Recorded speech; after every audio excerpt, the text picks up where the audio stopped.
Good afternoon.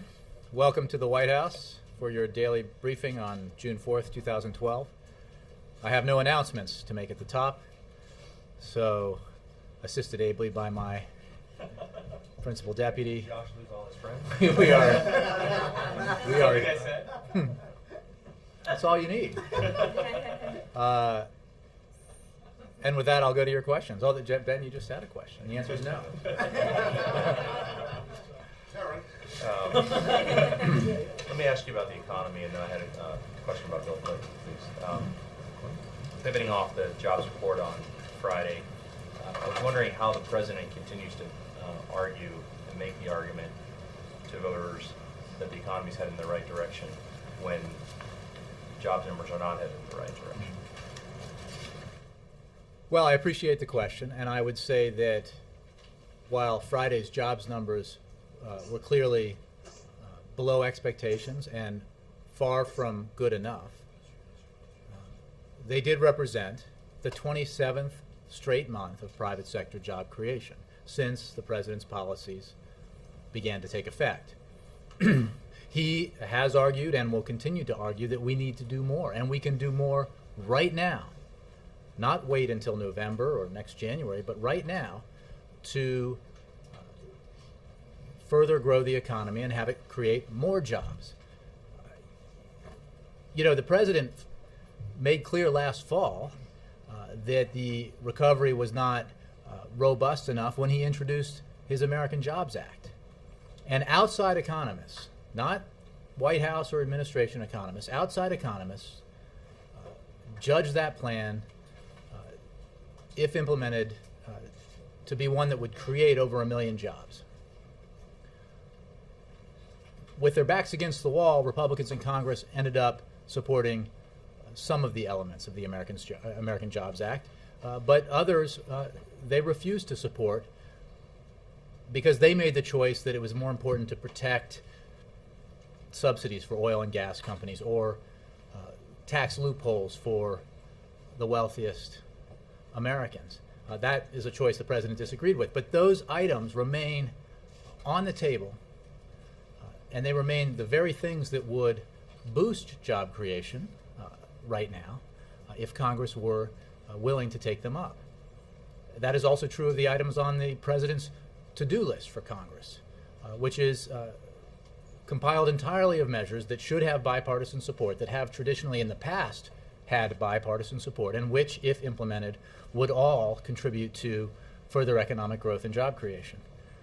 And this president will continue to do everything he can, both using his administrative authority, his executive authority, and through working with Congress to make sure that we continue to move this economy forward. I cannot help but make the point that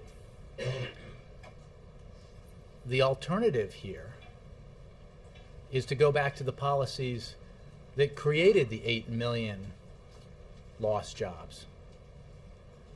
And I don't think the American people believe that that's the right way to go if you look at that choice. Is it continuing in a direction that has led to 4.3 million jobs created as we recover from the worst recession since the Great Depression, or is it going back to the policies that caused the worst recession since the Great Depression?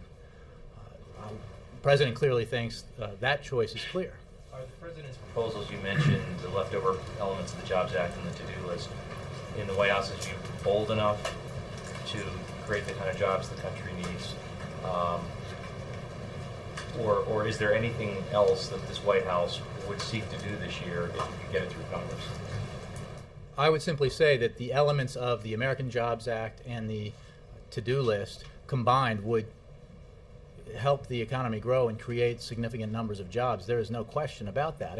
And had Congress done the right thing and passed the American Jobs Act in its entirety last fall, I think we would be in a different situation with a different employment picture today than the one we're in. But you can be sure that this president is constantly tasking his economic advisors and talking to folks about other policy ideas and other proposals to continue this economy, to continue having this economy grow and create jobs. That is work that is never done for anybody who's been sent to Washington by the American people. The number one task that you have here, if you're elected to Congress or sent to the White House, is to do the things necessary to help the economy grow and to help the economy create jobs. On the Clinton question, President Clinton and President Obama have had some differences on policy and tactics lately. And a lot was made of the comments that President Clinton made in an interview about Governor Romney, including that Romney had a sterling business career and that helps at least get him across the threshold to be president. Are these two former presidents seeing life the same way right now? Look, I think two things. I would refer you to some of the other things President Clinton has said since then, and simply make the point that, as President Obama has made and others, that the issue isn't whether someone succeeded in the private equity world where the purpose is maximizing profits for your investors and your shareholders. It's whether or not that vision is the right vision for creating jobs. I mean, maximizing profits for your shareholders and investors is as a primary goal is fine and appropriate in that world, but it has nothing as a primary goal to do with job creation, because as you know, the way this world works, if you can succeed in a situation where the result is many layoffs, you can still make a lot of money, or perhaps the result is some jobs are created. The issue is not jobs, it's profits, and that's fine if your goal is to succeed in that financial world. But that's not a president's responsibility. The president's responsibility is to maximize the economy for all Americans, to maximize economic growth so that more jobs are available for hardworking middle-class folks around the country. So I think looking at that, President Clinton has completely supported President Obama's approach and has thoroughly endorsed President Obama as someone who has the right vision economically for moving this country forward. I think it's important to note that President Clinton, when he left office after 8 years in which we saw substantial job creation under his stewardship, he handed an economy and a budget that included surpluses for as far as the eye could see, hundreds and hundreds of billions of dollars of surpluses. After 8 years, pursuing policies that every Republican leader in Congress supported and every Republican who ran for president has endorsed, President Obama came into office, was handed a $1.4 trillion deficit, or over $1 trillion deficit, the largest at that time in history, and an economic situation that was the worst any of us had ever seen. So I think the choice is clear. Does President Obama agree with President Clinton that Governor Romney's had a sterling business career? I think President Obama has spoken to this issue, and I'm sure the campaign would be happy to help you more on the specifics of the debate at the purely political and campaign level. What the choice is about in the fall, as well as right now, is which is the right economic prescription for this country. Is it one that includes investments in the near term in education and innovation, investments in clean energy, for example, as well as taking the necessary steps to bring our deficits under control and our debt under control for the long term through a balanced approach? Or is it one that doubles down on the policies of the previous 8 years, that takes those policies and puts them on steroids and says, let's have a multi-trillion-dollar tax cut that benefits primarily the wealthiest Americans, tell no one how you would pay for it. Every economist on the outside who looks at this says it would add tremendously to the deficit. And then let the middle class and seniors and others fend for themselves, and in many ways pay for the very tax cuts that the wealthiest would receive. I think, again, the choice, as I described it, is clear. Liz, do you have anything? Jay, this jobs report comes in the context of a lot of threats to the global economy, principally the crisis in Europe, but a slowdown in China as well. And I'm just wondering, given all of these threats to the economy and the severity of this, is it time to go back to the drawing board? And is the report correct saying that the president plans to deliver a speech on the economy later this month? Well, two things. I don't have any scheduling announcements to make about speeches in the future. The president speaks about the economy frequently, and I'm sure you will hear him speak about it frequently in the coming weeks and months. The fact of the matter is, as I pointed out in answer to Ben's first question, there is no mystery about what we need to do or what we can do to help the economy grow and create jobs.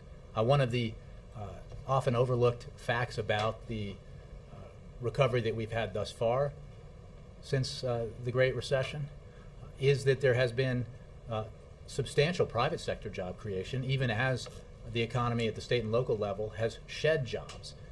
And the president thinks that's a problem. The president thinks substantial layoffs of teachers around the country is bad, not just for those teachers who've lost their jobs, but for the children who are in classrooms with fewer teachers. And that's bad for our long-term economic prospects. It's bad for the kids, it's bad for the teachers, it's bad for their families, and it's bad for our economy. So he proposed in the American Jobs Act that Congress should take action, that together we should take action to help return teachers to the classroom. Republicans in Congress refused to do that. And we have job loss as a result of that refusal. They refused to do it because they chose, unfortunately, to protect special interest loopholes for oil and gas industry for wealthy Americans, and that was a bad choice as the president sees it. So there are things we can do now to invest in the economy, to help it grow, to help it create jobs, including the to-do list, including the unpassed elements of the American Jobs Act. And Congress should do them, and the president will sign them if Congress does them. He will always continue to work with his economic advisors to make sure that he is doing everything possible, both with Congress and through his executive authority, to take further measures to help the economy grow and create jobs. And again, that is the business that everyone in Washington should be about, because as I've said before, he doesn't expect that Congress will suddenly change their mind just because he's asking them to. He expects that Congress, in this case those who oppose some of these proposals in the past, will change their minds because their constituents are demanding action now.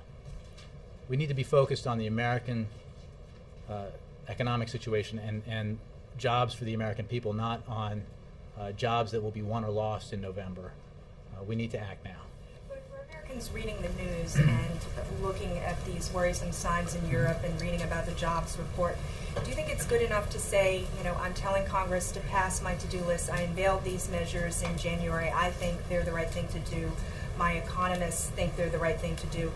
Doesn't he have to show the American people that he's doing more, maybe coming up with more creative approaches? Well, like I said, Karen, he will be constantly working with his team and others to examine proposals for economic growth and job creation, in addition to the ones that he's put forward. He has been, I think, he's put forward a number of ideas, and they have been deliberately designed to garner bipartisan support, both in the American Jobs Act and in the congressional to-do list. But there's not a... Congress isn't passing them. So. Well, but then you should ask why. Because it's not okay to simply root for failure and hope it pays off politically. I think, in fact, there's a potential for a political price to be paid if you come to Washington and you do nothing in the hope that doing nothing will enhance your power in the future. Now, that's a bad approach to your responsibility as an elected representative of the American people from your district or your state. So, again, there's a lot that can be done right now, working with Congress. The president will continue to look at ideas and propose ideas. He will continue to do what he can administratively through executive power where appropriate. And he will continue to push Congress to take action. I mean, let's not forget, when Republicans in Congress finally relented and extended the payroll tax cut and extended unemployment insurance, when they agreed to pass the assistance to veterans in the American Jobs Act, and when they've taken some of the other actions that they have taken, it's been in part because they've heard from the American people, from their constituents, that they need to do this. And the president has been out talking about these economic proposals around the country, putting pressure on Congress, making clear that we have business to do right now for the American people, that has resulted in some of this action, and he's going to continue to do that. Jackie, yeah. Why did the president quit talking so much about those two big elements on the infrastructure projects and paying for teachers and first responders to remain in their jobs in the states and cities? For months, he didn't really talk about them at all, and then the to-do list came out, and none of those two things weren't on it. Why was it a mistake to have, quit talking about that, given the job? Well, I think broadly speaking, we always continued to talk about the undone proposals, the unpassed proposals from the American Jobs Act. The president, going to Karen's point, has continued to generate new economic proposals, new ideas that Congress could take up and pass, small, medium, and large in size in terms of their impact and their effect. And he'll continue to do that. But I think when you look at the jobs numbers that we got on Friday, and you look at all the jobs reports from previous months, you notice this effect here, which is greater private sector greater private sector job growth, and slippage in public sector jobs, principally in education and in public safety, cops and firefighters, teachers. And this is very significant, because the impact, as I described earlier, is not just on the teachers who were laid off and their immediate families. It's on the kids who don't have those teachers in their classrooms. Classroom sizes are bigger. We think that's a bad thing. And in the impact that has on our education system and our overall economic growth, which the president believes firmly is tied to the quality of the education that our kids receive. So the compound effect here of those layoffs is profound, and that's why Congress should take action to put those teachers back to work. It's why Congress should have taken action to put construction workers on the job, another element of the American Jobs Act. There is no question that had Congress acted then, we would be looking at a different picture now in terms of overall job creation in the period since. Well, why did those drop his emphasis in the winter months? Was it because of a sense that the economy was No, because picking look, up steam? he continued to push additional and new economic proposals, but it never became a question of whether or not Congress should simply not act on the ones that they had not yet acted on. That was always part of what the president believed Congress should do, and he continues to believe that. Jake, and then Jessica. Who specifically is rooting for failure?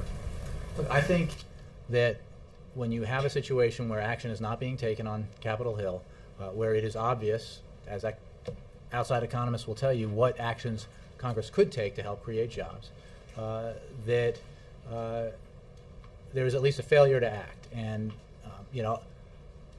I can't tell you specifically whether or not that's rooting or just passivity, but the fact is that Americans send their members, send their elected representatives to Washington to act, not to do nothing. And there is an opportunity, and has been now for quite some time, an opportunity to help the economy grow faster, to help it create more jobs, to protect the jobs of teachers and firefighters and policemen and women. And Congress has failed to act on those. And Congress has failed to act on, thus far, on elements of the congressional to-do list that would also have positive economic effect.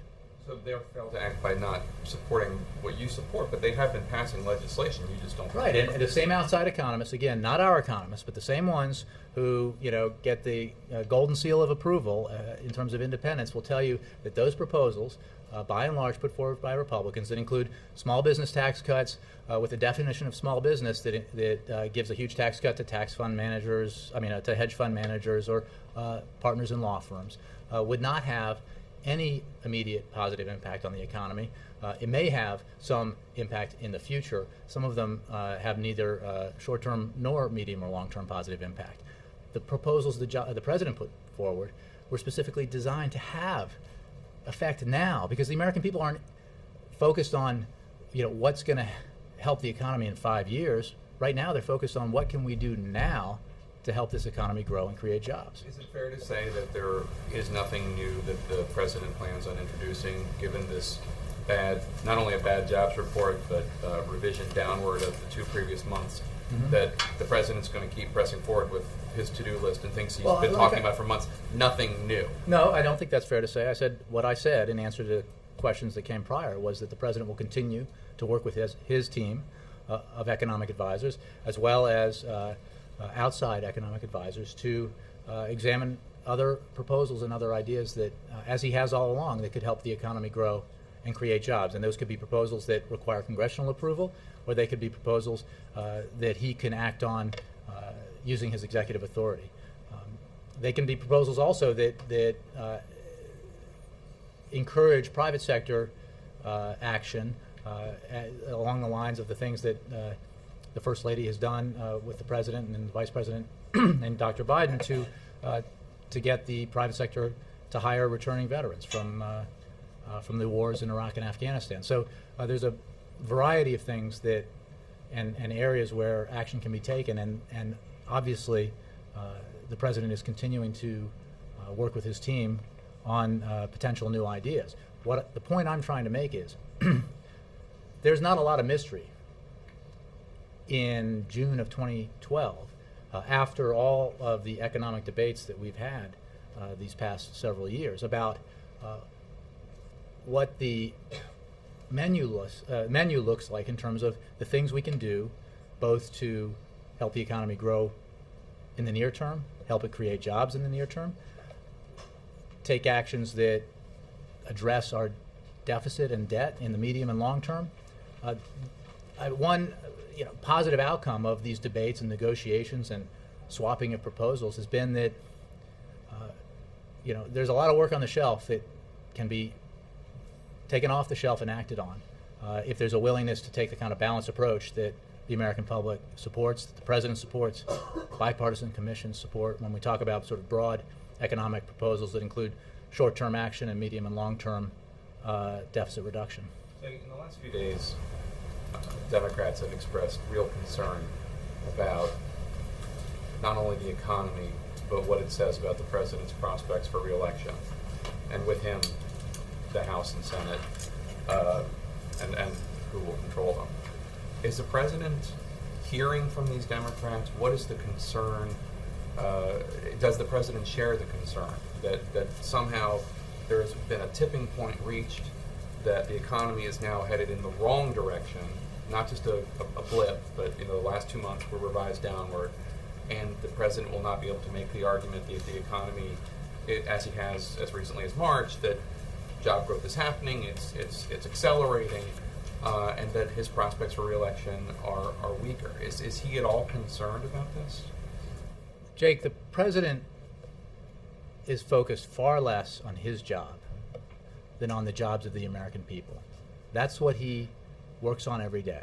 That is what drives all of the economic proposals that he has put forward.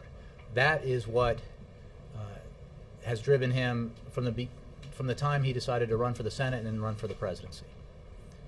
The fact of the matter is, as you know, having covered him for some time, is he takes the long view on all of these things. He didn't buy into the same punditry in the early part of this year that said because we'd had a series of better than expected months of job creation that all would be smooth sailing, either for our economy or for the election cycle.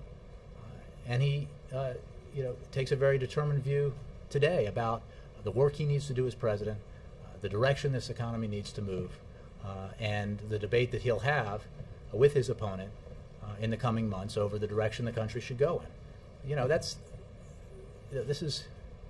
These issues are far too significant, and they matter in tangible ways to far too many people across the country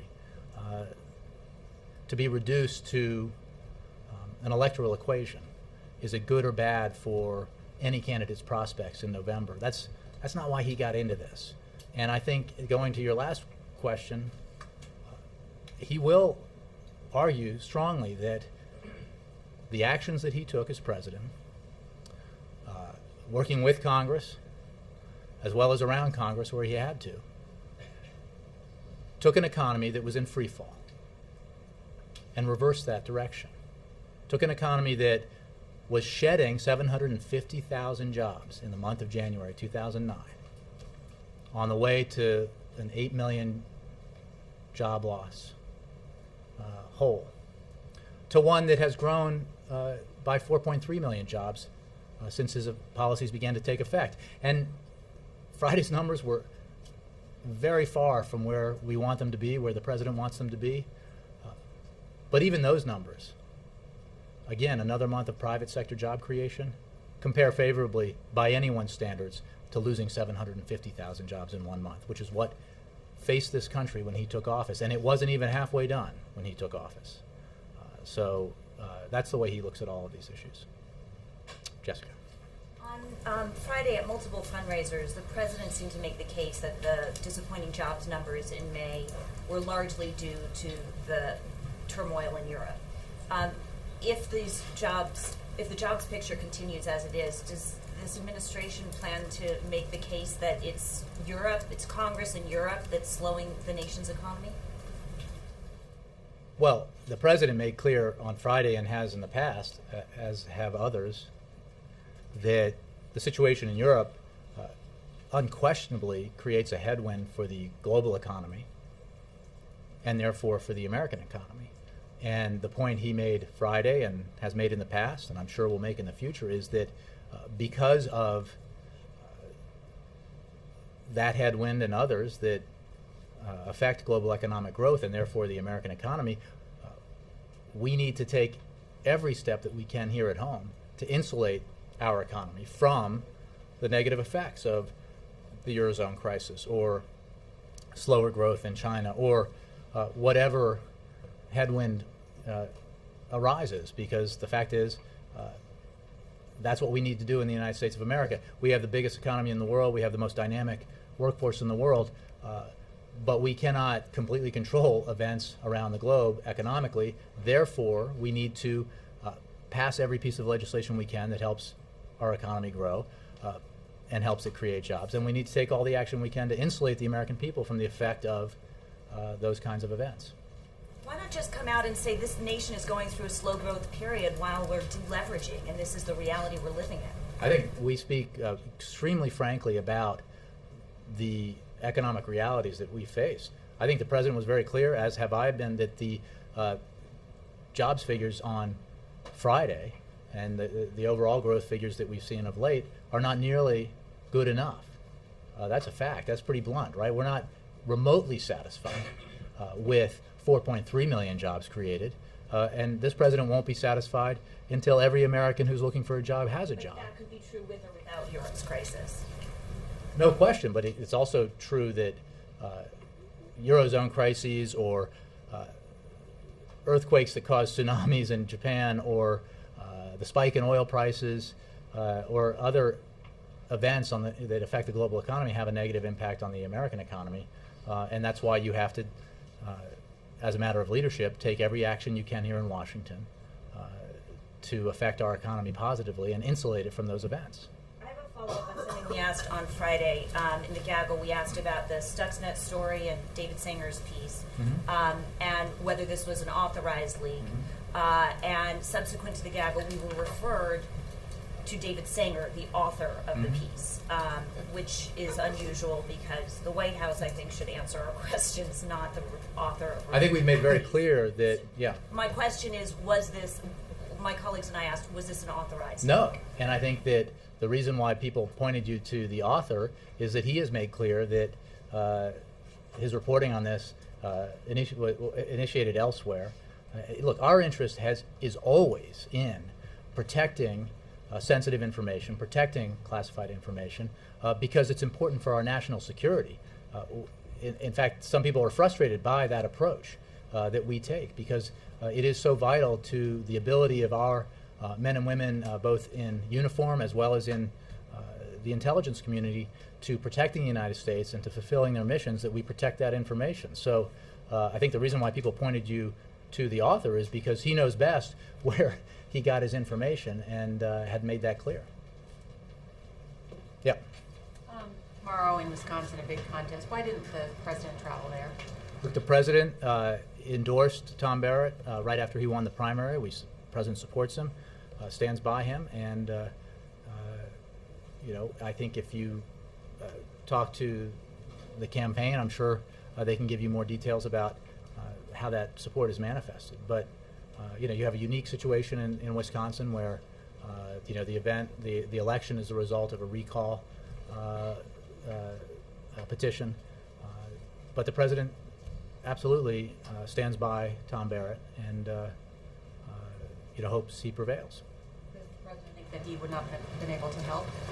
Look, I think that there are a lot of factors in that contest that make it unique. How it came about, for one thing, the money being spent for another. But the fact is, the president has made clear all along his opposition to those who would take away workers' rights, to actions that would take away or diminish workers' rights, and he's also made clear his support for Tom Barrett. And then just quickly on Syria, Assad over the weekend gave us a big speech and denied again that the Syrian government was involved in the massacre. Is Assad lying again to the world? Yes. And what's the next step for the administration? Well, along with our international partners, we are focused on preparing for a political transition in Syria, and as evidenced by the very massacres that the Assad regime participated in and is now denying, the sooner that political transition takes place, the better for the people of Syria. And the better the chances that a bloody sectarian war will be avoided. Assad's behavior is so heinous that it is. Down, there wouldn't be a bloody sectarian war? I said that the chance that there would be a bloody sectarian war will be diminished if Assad removes himself from power or is no longer in power. And the longer that this continues, the longer that Assad continues to essentially wage war on his own people, brutalize his own people, brutally murder, execute his own people, the greater the chance that that situation will dissolve into a sectarian civil war and will spill over its borders and cause instability in the region. Now, that is why it is so essential that the world community come together and unify to pressure Assad and isolate Assad and help precipitate a situation where that political transition can take place. We've been very clear about the responsibility that the nations of the world have in this matter and the need for international unity when it comes to the appalling behavior of the Assad regime. We, I think, have made clear, and I think it's obvious, that history will judge Assad as a brutal dictator who murdered his own people. History will judge those who supported Assad and continue to support Assad accordingly, and that's why it's so important for the world to unify behind a plan that would bring about political transition. So you gave an impassioned case there about private equity a couple of moments ago, about how it doesn't really prepare you for the presidency, it's all about profit, etc. Why then is the president raising money at a hedge fund manager's home in New York tonight? Well, I wasn't aware that any of them are running for president, first of all, Ed. If it's so evil, why is he taking money? And those are your words, okay? I never said that, and you know it, and You neither said did it's all about profit. And there's nothing wrong with profit. And you can you can succeed very well in that field by maximizing profit. That is the goal. The point is simply that job creation is not the goal. Job creation is incidental. Whether it's massive layoffs or some job creation. Either way, what matters is maximization of profit. And the point simply is that that is not the approach that best informs the decisions that a president would make when he or she is trying to maximize job creation in this country, maximize economic growth. Job creators tonight. I think you make a great point in that folks who are supporting the president, including folks who know that supporting the president and the president's success would mean that they would have to pay a little bit more as part of a balanced approach to get our deficit and debt under control, speaks extremely well of those folks. Another approach would be to support a candidate financially or support a super PAC enormously with great amounts of financials, knowing that you're essentially buying tax relief. That victory in that case would result in a windfall. That's, I think, a different approach. And it's not the one that's being taken by the supporters of the president.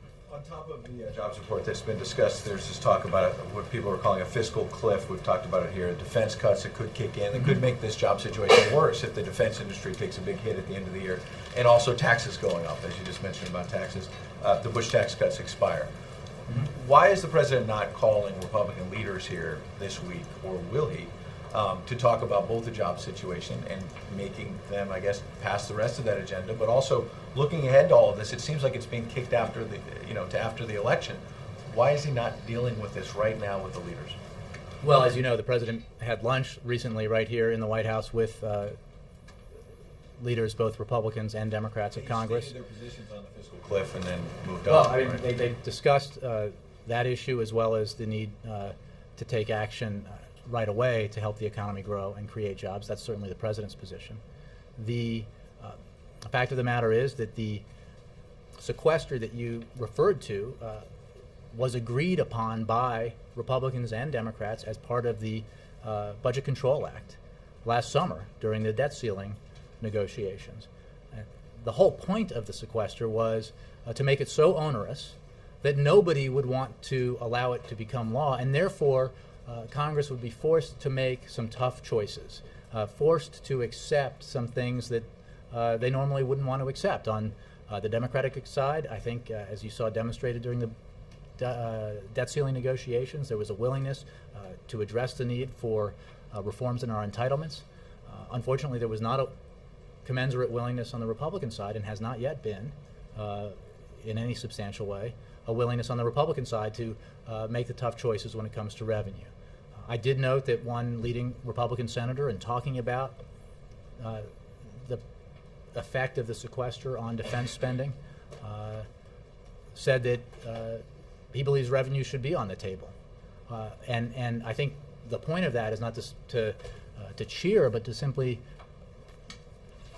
view that as the essential kind of decisions that Congress needs to make, members of both parties need to make to when it comes to dealing with our fiscal challenges. If you take a balanced approach that includes hard choices by Republicans and hard choices by Democrats, you can achieve a result that can reduce our deficit over 10 years by over $4 trillion, that can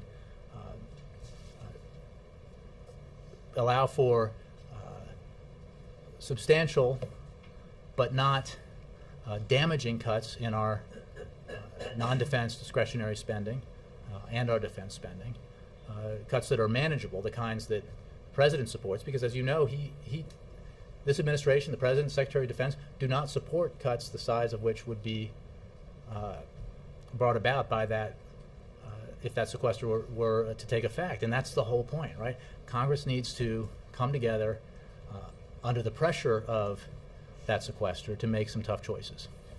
Bottom line is, the president's not calling the Republican leaders over here. I don't He's have not any offering up any new well, jobs Ed, plan.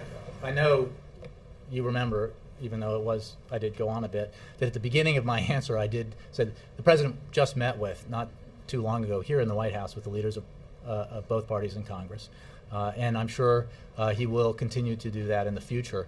The fact of the matter is, as I noted earlier, that the choices that are available to leaders of both parties are apparent to everyone. that is the result of all the work that's been done on these issues over the last 18 months. A lot of plans, a lot of proposals. It's not that complicated. It just takes political will. Chris? Jay, you said that the president and his advisors are talking through some ideas that could help promote job growth. Are they considering a new stimulus bill, or can you give us some more specifics about what they might be considering? Chris, I appreciate the question. I would simply say that there are a number of things that Congress could do right now that would put teachers back to work, put construction workers on the job, put police and firefighters back to work, efforts that would help homeowners refinance their homes, that would help veterans get jobs, that would protect 37,000 jobs with the extension of the production tax credit. These are items from the to-do list. There are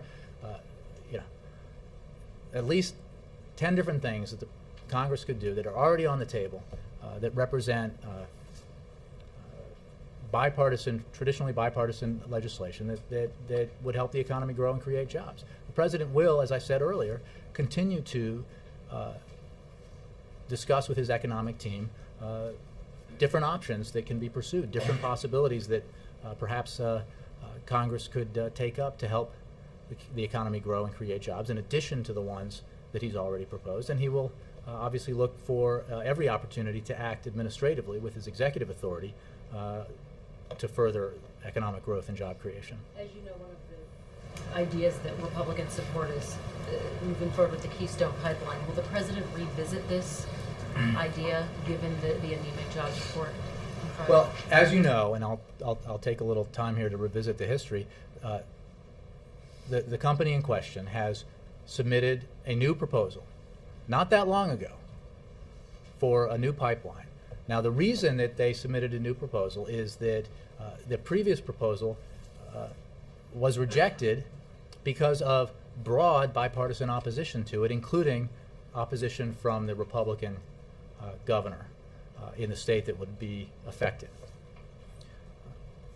The process must not be politicized. There shouldn't be, as there were in the past several months, purely ideological votes that have nothing to do with the legislation at hand, designed to force the president or the administration to approve a pipeline for which there was not even a proposal. That was the case. Now that the proposal has been submitted, it will go through all the appropriate, the entire appropriate process that has been in place for successive administrations of both parties for years and years and years, and a decision will be made. In the meantime, this administration has taken action, as it has in numerous areas, on domestic production, and specifically with the domestic portion of the Keystone Pipeline. This process is, the State Department process is in place because the proposed pipeline crosses an international border with Canada, and that is why the State Department reviews it. The portion that begins at Cushing and goes to the Gulf, as you know, and maybe you were on the trip, the president has not only, the administration not only has approved the various permits that needed to be approved at the federal level, but the president has urged that that process be expedited. So once it goes through the process, given this jobs report, would the president be Well, more likely to be in favor of it? I make 2 points. One, the process has to move forward, and a recommendation has to emerge from that process. You can't put your thumb on the scale and do what Republicans seem to want to do, which is bypass the process and say you'd approve anything no matter what emerges, even if experts say it shouldn't be approved. The president is interested in a thorough process that makes a judgment based on the merits. He also has pursued a very aggressively an all of the above approach to our energy needs that includes increasing domestic oil production, that includes increasing domestic natural gas production, as well as clean energy technologies. And that has resulted, as you know, in a situation where we have greater oil production at home than we've had in a number of years, and less reliance on foreign imports of foreign oil than we have had in a long time. So another point to make is that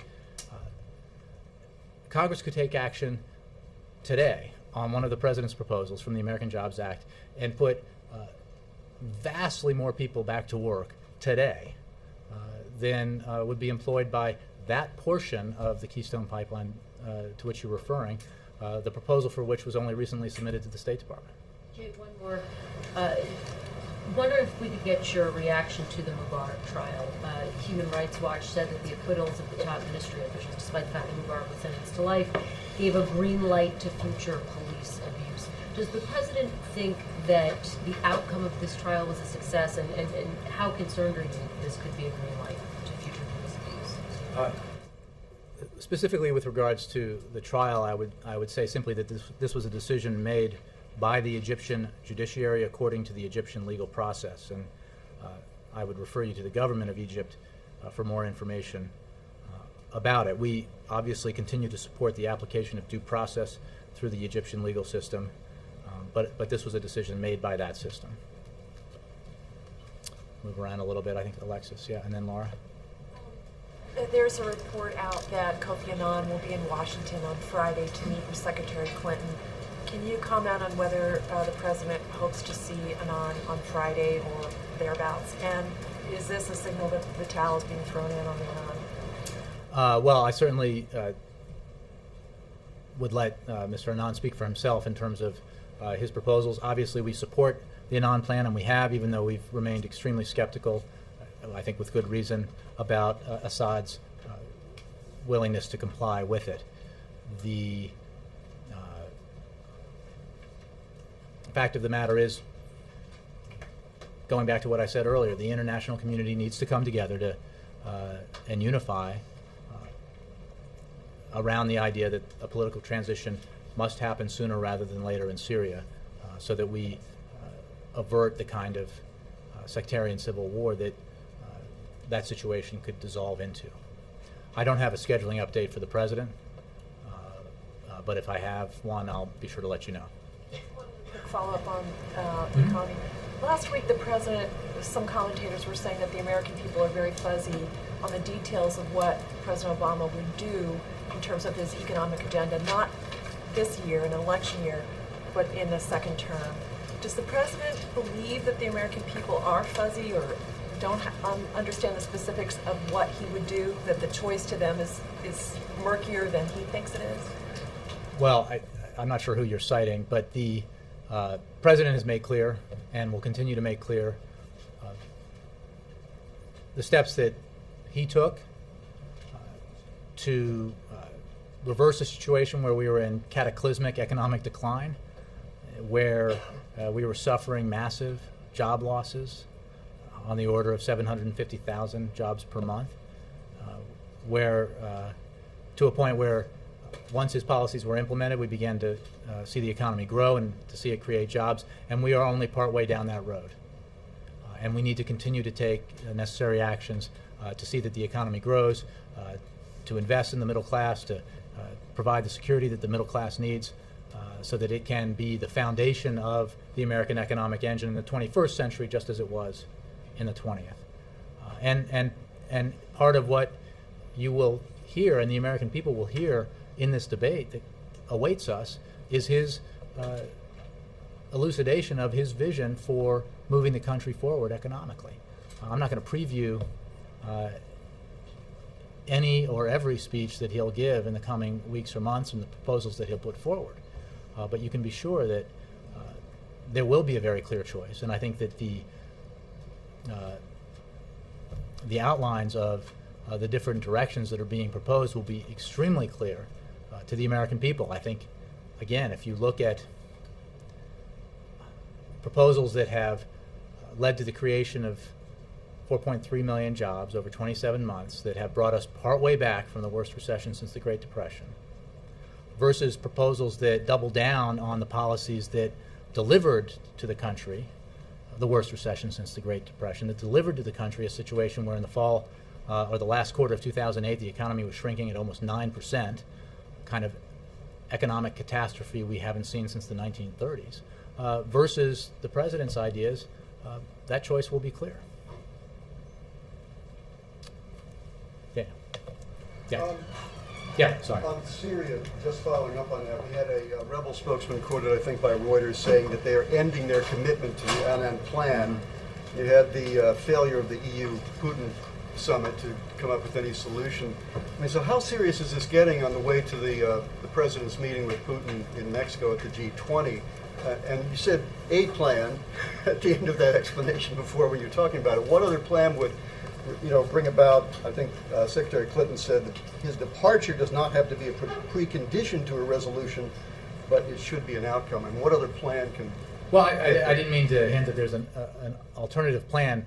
Just a plan that brings about that political transition sooner rather than later is one that is desired by, broadly speaking, the international community. I think Secretary Clinton addressed the issue of Russia and the need for Russia to play a constructive role in this process very clearly, and I can echo that here. That obviously we have disagreed with Russia in the past on Syria, in the recent past, and we are in direct consultations with the Russians about why their participation in a process that leads to that political transition in Syria is so important. I made the point earlier about how history will view Assad and how history will view those who helped sustain him at a time when that sustenance allowed for him to carry out brutal attacks against Syrian civilians. So we are working with not just the Russians, but a variety of nations on this issue, and will continue to do so. In terms of I saw that story. I don't have anything specifically for you on that about the rebel commander, but broadly speaking, that's where we are on Syria. Roger, and then Laura, I owe you. Right? Laura, did you already ask? Okay, Laura, and then Roger. I'm glad my questions were so memorable. My question Well, is I remember you sneezed. I just couldn't remember if there was a question before.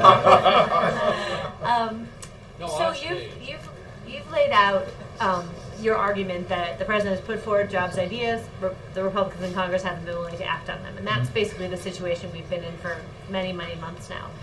Even if the American people sort of buy that that's what's going on here, what do you say to those who would say, I don't want 4 more years of this? If I reelect Barack Obama and Republicans remain in control of at least one House of Congress, which is likely, then we're just going to have more and more of this stalemate, and how's that going to help anybody get a job? So could you sort of Well, I think address 2 that? points about that. One is we have elections for a reason, and they, I think, provide direction to Washington from the American people. If the president is reelected, he will pursue the policies that he will have talked about extensively with the American people during the campaign. And I think that message will be delivered to members of Congress of both parties. Our economic challenges are too significant not to act on. And despite the record of intransigence that you cited, the fact is there have been occasions, even with this Congress, where with their backs against the wall, leaders in the Republican Party in Congress have come together and worked with the president on important economic issues. So some of that has occurred. Not nearly enough of it has occurred. More of it should occur now. It shouldn't wait for the election, because members of the House were sent here for a 2-year term, not a 15-month term or a 16-month term. They were sent here to do their job for 2 years, and that includes taking action on the economy to help it grow.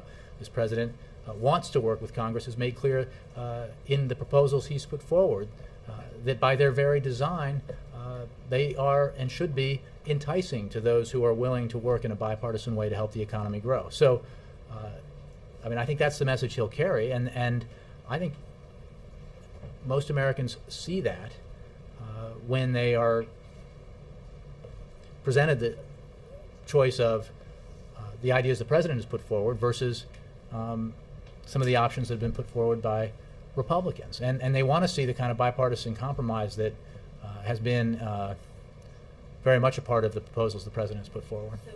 So you anticipate that in the wake of a Obama victory, Republicans would come around. Do you think that the president needs to do anything differently in a second term in terms of how he would approach trying to get these things done? You or know, is before it I start all getting on the into other great side? detail about what the president's going to do the day after the election, I think I want to focus on, and he wants to focus on what he can and is doing, can do and is doing right now for the American economy. Because there's an option here, there's an opportunity here for Congress to actually help the economic picture right now, rather than simply wait and see until January to see who's won and who's lost, and whether or not they can, push different proposals. There are things that have traditionally garnered bipartisan support that are on the table and can be voted on, and the president looks forward to signing them into law. Thanks, Jay. Thanks, Roger. I owe you, and then Mark. Yeah, thank you. The president dispatched Lael Brainerd to Europe last week. She went to France, Spain, Greece, and Germany. Did she come back with any fresh insight or fresh recommendations for the president as to how the U.S. might proceed beyond? Well, the president is regularly briefed on the situation in the Eurozone, and I'm sure, and I know he has been briefed on this, but I don't have anything specific for you. I would refer you to Treasury for that, for specifics on her trip and any readouts of her meetings there. Is there any sense on the part of the president that perhaps Europe has sort of missed its best chance to stem this debt crisis? The president believes that the Europeans have the capacity to take action to resolve this, and that they have already taken actions that are significant, but serious risks remain, and there's no question that markets remain skeptical that the measures taken thus far are sufficient to secure the recovery in Europe and remove the risk that the crisis will deepen. So we obviously believe that more steps need to be taken. And we, in our consultations, which are quite regular with the European, with our European counterparts, involve discussions of the lessons we learned from the experience we had here in terms of the need to take difficult steps, to have our banks go through strict stress tests, for example, and require them to raise capital to strengthen their balance sheets, as well as the politically difficult steps taken here to bail out institutions for the benefit of the overall economy. He's discussed those efforts that he engaged in to turn around the economy here, to restart job creation and secure growth. And in his conversations, and obviously the conversations that Secretary Geithner, as well as Lael Brainerd and others have had with their counterparts, they've discussed how some of those lessons that we learned here might be applied in Europe. With that, Mark, you are the last. Yeah. Jay, back on Wisconsin, are you trying to tell us that you don't think the president has decidedly distanced himself from the recall vote in Wisconsin? He doesn't give a speech about it. He hasn't been there since February. Look, I think I just made clear that the president stands by the Democratic candidate, and made that clear right after the primary. And for other efforts to support Mr. Barrett's candidacy, I would refer you to the president's campaign. Thanks.